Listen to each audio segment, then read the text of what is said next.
Secret XPG. Ako si Ana, 26 years old at may asawa. Maski may asawa na ako, may pagmamayabang ko na sexy at maganda ako. Maraming mga binata ang napapalingon basta dumadaan ako. Ang asawa ko ay si James, 36 ang edad at isang manggagawa sa isang pabrika dito sa Manila. Hindi gaanong malaki ang sweldo ng asawa ko pero napagkakasya ko kasi wala pa kaming anak. Masaya kami ng asawa ko, mahal na mahal ko siya. Ang isang problema ko lang ay ang kasiyahan namin. Hindi malaki ang sa asawa ko. Palagi akong mag-isa pagkatapos namin pero okay lang kasi di naman ako mahilig. Isang araw, nabigla ako nang maagang umuwi ang asawa ko. Napansin ko na malungkot ang mukha niya. Han, malungkot ka? Anong problema? Han, nagsara ang pabrika namin.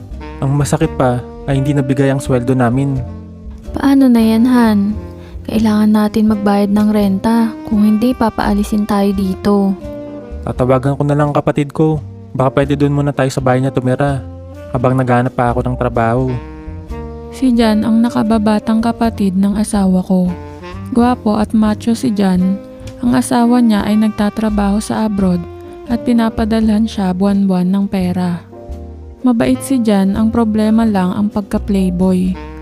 Ilang beses na silang muntik maghiwalay ng asawa niya dahil palaging nahuhuli na may babae siya. Pero talagang magaling mambola si Jan kaya palaging nakakalusot. Salamat tol. Promise di kami magsusumbong. Sabi ni James sa kausap niya sa cellphone. Sino yan, Han?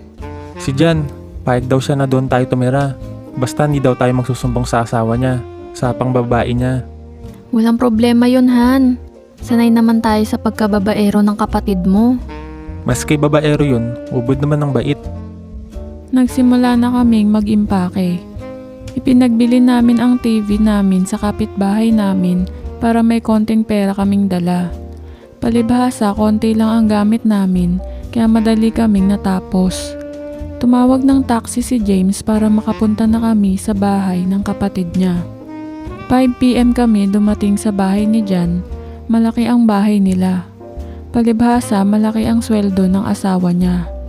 Hindi gaanong maganda ang asawa niya, kaya lang niya pinakasalan para hindi na siya magtrabaho. Nag-doorbell ang asawa ko.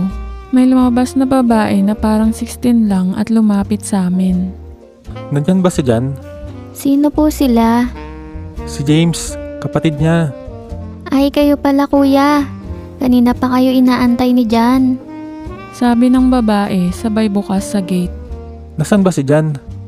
Nagluluto ng ulam at pulutan nyo daw mamaya.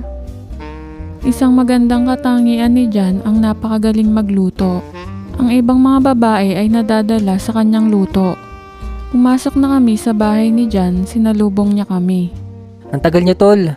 Kanina pa kayo hinihintay. Hinihintay ka na rin ni Johnny, tol. Sinong Johnny?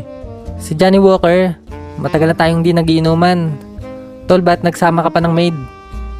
Maswerte si James kasi maganda ang maid niya. Papiro ko ring sagot. Ivy, pakihanda nga ang lamesa para makakain na tayo at para maaga kami magsimula ni James. Utos ni Jan sa babae. Tol, sino yung babae? Si Ivy, na-pick up ko kagabi. Baka madulos-dos ka dyan. Kailan ba naman ako nasabit? Wais yata ito. Hindi ko muna pinauwi para may katulong ako sa pagluto kanina. Ba't kasi hindi ka nalang kumuha ng katulong? Tutal, malaki naman padala sa'yo ng asawa mo. Mahirap na, tol. Baka magsumbong kay Esme. Patay sustento ko niyan. Huwag kang mag-alala. Habang nandito kami, tutulungan kita sa mga gawaing bahay. Naku, hindi ako papayag niyan. Bisita ko kayo. Basta ang usapan natin, hindi kayo magsusumbong kay Mrs. ko, ha? Walang problema, tol. Nakahanda na ang lamesa, kain na tayo. Pumunta kami sa lamesa. Nagluto si Jan ng adobong baboy at fried chicken. Sa bahay namin, paminsan-minsan lang kami nakakaulam ng karne, kaya napadami ang kain ko. Napansin ko si Jan na sinusubuan si Ivy. Napakagaling talagang mambola ng bayaw ko. Pagkatapos namin kumain, nagsimula ng magligpit si Ivy. Tulungan na kita, Ivy. Alok ko sa kanya. Wag na po ate, baka magalit si Jan. Bakit naman siya magagalit? Bisita po kasi kayo ate. Ivy, pagkatapos mo dyan, pakilabas nga ang alak at dala mo na rin kami ng baso at ice. Okay, sandali lang ha. Umupo ako sa tabi ng asawa ko, kwentuhan at biruan. Nang dumating na si Ivy na dala ang alak at baso, tumayo si Jan at pumunta sa kusina. Narinig namin na parang may niluluto siya. Pagbalik niya, may dala na siyang pulutan, chicharong bulaklak, nagsimula na silang mag-inuman. Ivy, kumuha ka ng San Miguel sa rep para sa inyong dalawa ni Ana. Okay, ate inuman rin tayo. Oo ba, matagal na akong hindi nakakainom. Tol, salamat at pumayag ka na dumito muna kami. Tol naman, kapatid kita. Kaya okay lang nandito kayo. At isa pa, paminsan-minsan malungkot dito kapag ako lang ang mag-isa. Masaya ang inuman namin, palabiro si Jan, masayang kausap. Nung malapit nang maubos ang alak, nagyaya na ang asawa ko na matulog na kami kasi lasing na siya. Inalalayan ko siya papunta sa kwarto, nahiga siya sa kama at natulog. Ako pa ang nagubad ng mga damit niya. Nahiga ako sa tabi niya. Nagising ako kasi kailangan kong pumunta sa banyo. Naparami ang beer na nainom ko. Paglabas ko sa banyo, may narinig akong tunog ng lalaki. Sa kwarto ni Jan galing ang tunog. Pinuntahan ko, nakabukas ang pinto sa kwarto niya. Sumilip ako sa loob. Nakita kong nakatayo si Jan at nakaluhod si Ivy. Ang swerte ko nga, ako ang nakapunit. Ikaw ang pinakamagandang babae. Pambobola ni Jan. Jan, iyong iyo ako. Basta wag mo akong lolokohin ha. Promise, hindi kita lolokohin. Bumalik na ako sa kwarto ko at natulog. Kinaumagahan, maaga akong gumising para tumulong sa pagluto ng almusal. Paglabas ko sa kwarto, nakita ko si Jan na naghahanda na ng almusal. Good morning. Nasaan si James? Naliligo pa. Maghahanap daw siya ng trabaho mamaya. Tanggapin mo ito, Ana. Konting tulong lang. Alam ko kasing di tatanggapin ito ni James. Mataas ang pride nun. Sabi ni Jan sabay abot ng 2,000. Salamat Jan ha. Makakabayad din kami sa'yo balang araw. Huwag mo nang isipin yun. Medyo swerte lang ako. Kaya pala maraming nagkakagusto kay Jan kasi sobrang bait niya. Lumabas na si Jan sa kwarto, nakabihis na. Sabay kaming tatlong nag-almusal. Pagkatapos kumain, nagpaalam na ang asawa ko na aalis na siya. Nung nakaalis na si James, nagkwentuhan kami ni Jan. Nasaan na si Ivy? Pinauwi ko na. Nagsawa na ako eh. Pabirong sagot ni Jan. Kawawa naman yun. At ikaw pang nakapunit. Gusto ko sanang bawiin ang sinabi ko pero huli na. Teka, paano mo naman nalaman na ako ang nakapunit? Nakikinig ka kagabi, no? Sira, obvious naman. At parang sobrang in love pa sa'yo. Kasalanan ko ba maging gwapo? Pabirong sagot niya. Nagtawanan kami, nagpaalam siya na maliligo siya. Pumasok siya sa kwarto niya at ako naman naglinis ng sala. Habang naglilinis ako, may nakita akong tibak sa ilalim ng sofa. Hawak-hawak ko yung tibak nang biglang lumabas si Jan sa kwarto na naka-shorts lang. Grabe ang katawan, machong macho. Hindi ko napigilan ang sarili ko, lalo na nung nakita kong nakabukol. Saan mo nakita yan? Sa ilalim ng sofa. Grabe ka naman, sa sala pa lang ginawa mo na. Hindi ko napigilan ang makapagsalita ng bastos, dala ng nararamdaman ko. Kawawa nga si Jane. Umuwi ng walang suot. Magaling ka siguro no? Nabigla na ako sa mga sinabi ko. Gusto mong subukan? Hindi ako nakasagot at lumapit siya sa akin. Gusto ko nang tumutol pero hindi ko magawa. Napapikit ako sa naramdaman ko. At pumunta kami sa may sofa. Ngayon lang ako nakasubok ng ganito. Takot at excited ang naramdaman ko. Napapikit na lang ako. Jan, the best ka talaga. Napayakap ako at grabe na ang pawis na tumutulo sa ulo ko. Jan, pang-5 na. Sabay tayo. Nanghihina ako at bigla na lang akong napaiyak. Sa 10 taong pagsasama namin ng asawa ko, ngayon lang ako nagtaksil at parang hindi ko mapatawad ang sarili ko. Bakit ka umiiyak? Ngayon na ako nagtaksil sa kapatid mo dyan. Bakit? Sasabihin mo ba sa kanya? Hindi, baka hindi niya makayanan. Nagustuhan mo ba? Gagawin ba ulit natin? Oo dyan. Alam kong mali. Maligo ka na. Baka biglang dumating si James. Sana lang hindi mag-aya si James mamaya. Bakit naman? Asawa mo siya, di ba? Sira, kung gagawin niya, siguradong mapapansin niya na namamagana. Maligo ka na. At magluluto ako ng lunch natin. Dito na nagsimula ang kalokohan ko sa asawa ko. Pumasok na ako sa kwarto, napaupo ako sa kama. Hindi pa rin ako makapaniwala sa nagawa namin. Kahit kailan, hindi pumasok sa isip ko na makipag-ano sa ibang lalaki. Hindi ko mapigilan ang pagtulo ng luha ko. Tumayo ako, kumuha ng damit sa aparador. Naisip ko, lilinisin ko na lang ang sarili ko. Para kasing nandidiri ako sa sarili ko. Pagpasok ko sa banyo, pinaandar ko ang shower. Sinabon kong mabuti ang katawan ko. Nagbanlaw na ako at pinunasan ng tuwalya ang katawan ko. Lumabas ako ng banyo at nagsimulang magbihis. Narinig ko na lang na tinatawag ako ni Jan para kumain. Ana, kain na tayo! Bababa na ako. Nagbibihis pa ako. Pagkatapos kong magbihis, bumaba na ako. Naka-t-shirt at jogging pants ako. Nakita ko si Jan sa hapagkainan at may kausap sa cellphone. Okay lang, tol. Oh, nandito na pala siya. Gusto mo kausapin? Sabi ni Jan sa kausap niya at binigay sa akin ang cellphone niya. Hello? Hello, Han. Baka bukas na ako makauwi. Sasamahan ako ni paring Nick sa pinagtatrabahuan niya. Kailangan daw maaga kami bukas. Okay lang ba, Han? Okay lang Han, sana matanggap ka. Sagot ko na may kaba. Alam kong may mangyayari na naman mamaya. Pakibigay ka dyan ng cellphone, Han. Sabi ni James, binalik ko ang cellphone kay Jan. Okay lang, tol. Mabuti na rin na nandito siya para may tao dito sa bahay. May lakad kasi ako mamaya at baka umagayin din ako. Ingat, tol. Saan ang lakad mo mamaya? Wala akong lakad. Sinabi ko lang yun para hindi magduda si James. Buong gabi kasi tayo mamaya. Sagot ni Jan na parang baliwala lang. Kinakabahan na ako pero hindi ako nagpahalata. Kumain kaming dalawa, as usual masarap na naman ang kalderetang baka ni Jan. Pagkatapos namin kumain, maghuhugas sana ako ng plato pero ayaw ni Jan. Siya na lang daw at magpahinga na ako. Pumasok ako sa kwarto at nahiga. Siguro dahil sa pagod kanina at sa busog, nakatulog ako sa kama. Ginising ako ni Jan, sabi niya lalabas daw kami para hindi ko daw masyadong maisip ang problemang pinagdadaanan naming mag-asawa. Naisip ko na baliwala lang siguro sa kanya yung nangyari kanina. Bumangon ako at sinabihan ko siya na magbibihis lang ako. Sabi niya wag na daw ako magbihis. Lumabas kami ng bahay. Inilak niya ang pinto tapos pumunta kami sa may garahe nila.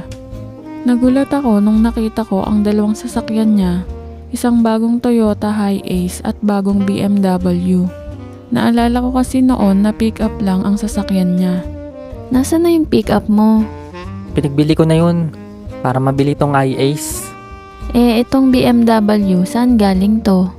Huwag ka na magtanong at sumakay ka na lang. Sumakay ako at pinaandar na niya ang kotse. Nakita ko na papunta kami sa isang sikat na mall sa Makati.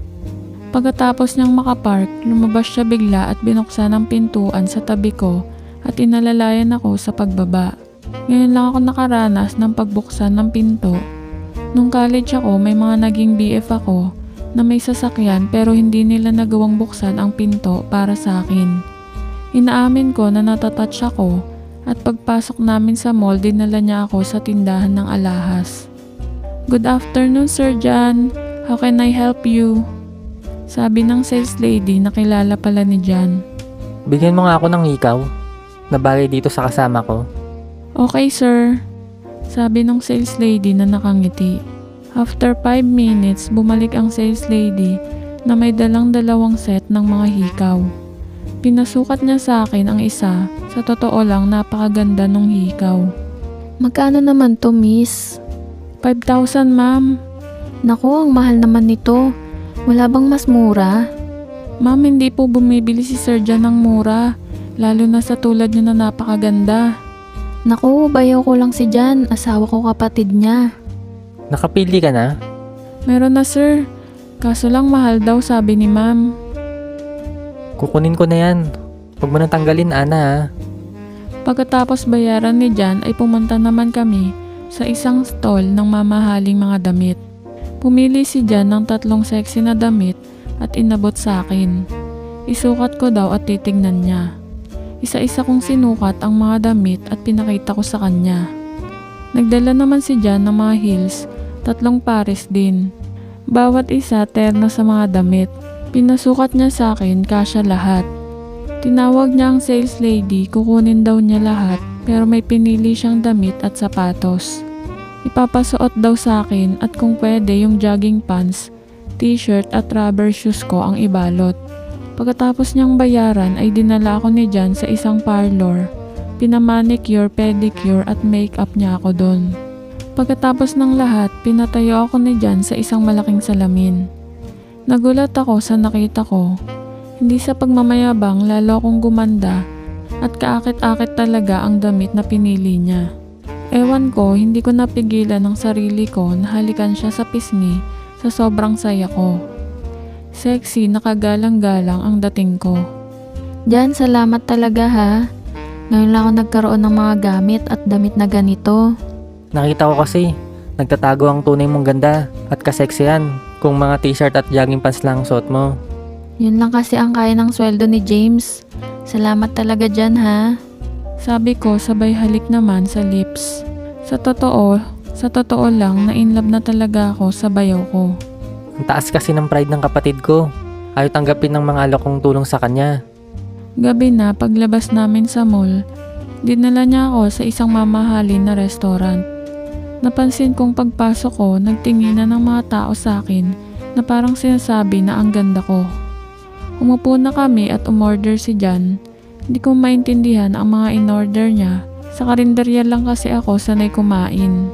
May dumating na waiter na may dalang wine at binuhos sa 2 baso. Ininom namin, sunod-sunod ang dating ng mga pagkain.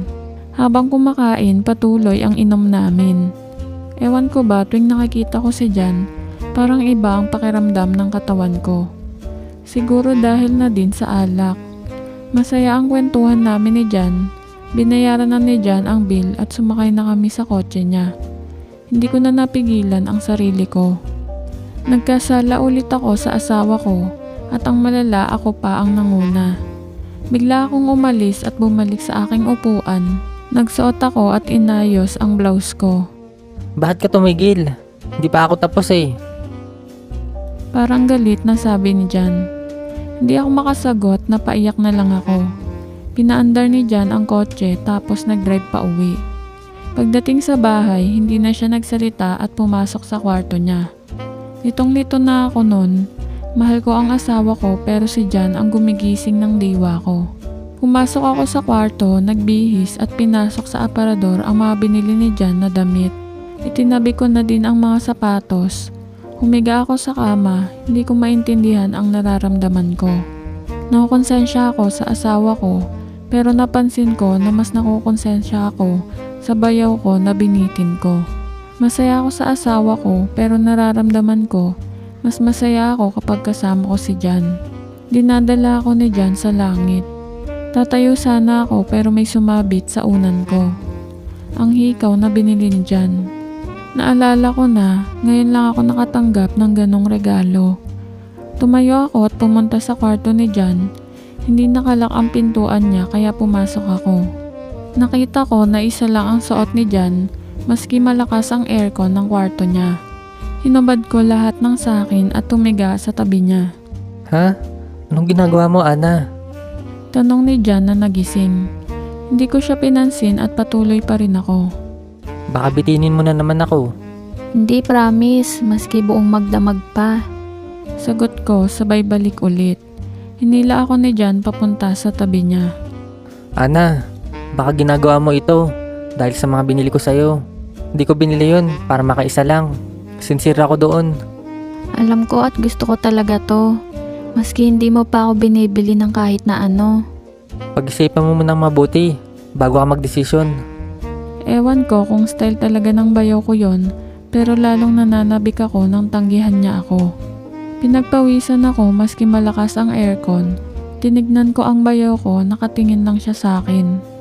Jan, ito na. Sabi ko pagkatapos ay tinignan ko siya, hindi pa rin siya kumikibo. Gusto mo talaga? Oo, Jan, gusto ko. Tumayo siya at pumunta sa may lamesa niya. May kinuha siya sa drawer, tapos bumalik sa kama. Nakita ko na may pinapahid siya.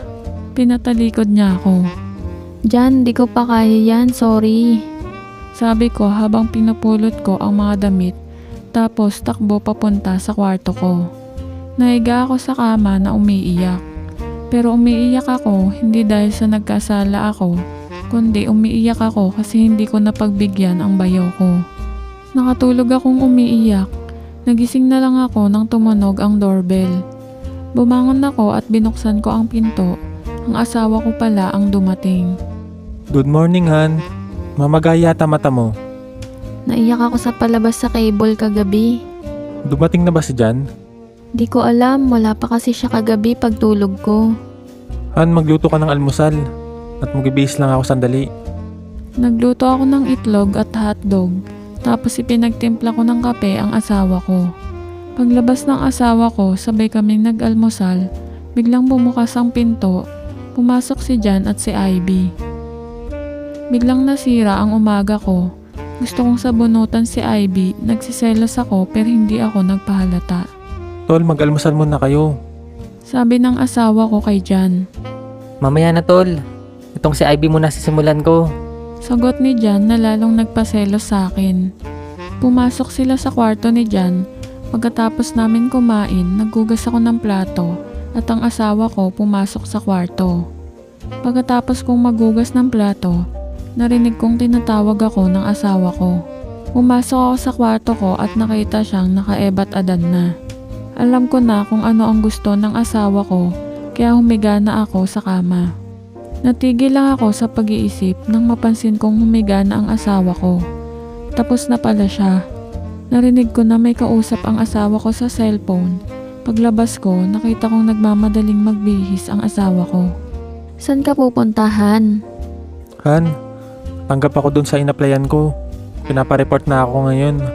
Good news yan, Han. Tuwang-tuwa ako, hindi dahil may trabaho na ang asawa ko, kundi dahil makakasama ko si Jan at desidido na akong paligayahin ito. Ikaw na ang magsabi ka dyan, ha? Bilin niya bago umalis. Pumasok agad ako sa banyo para maligo. Gusto ko na mabango ako kapag kasama ko si Jan. Paglabas ko ng banyo, may narinig akong lumabas galing sa kwarto ni Jan. Sinilip ko, nakita ko si Ivy na umiiyak at palabas ng bahay. Medyo natuwa ako. Nagsuot ako ng duster pero wala akong panloob at pumasok sa kwarto ni Jan. Ano nangyari? Bakit umiiyak si Ivy pag alis? Pangalan mo kasi nasabi ko kanina. Kaya ayun, nagselos. Bakit mo naman nasabi yung pangalan ko? Hindi ka kasi mawala sa isipan ko. Hindi ko na napigilan ang sarili ko. Tinanggal ko na ang duster at lumantad kay Jan. Tiningnan ako ni Jan. Lumabas ka na ng kwarto. Mabibitin lang ako. Jan, handa na ako. Pero sana bago mo gawin gusto mo, paligayahin mo muna ako. Tumayo si Jan at lumapit sa akin. Napayakap ako kay Jan, inalalayan niya ako papunta sa kama. Tapos pumunta siya sa lamesa niya at may kinuha. Alam ko na kung anong gagawin niya. Hinanda ko na ang sarili ko. Wala akong magawa kundi sumunod. 3 linggo na rin ginagawa ito. Natigil lang nang makahanap si James ng trabaho at kailangan sa Antipolo kami tumira. Pero kung may panahon, binibisita ko si Jan para lang magpa-good vibes kasama siya. Mag-subscribe sa Secret XPG.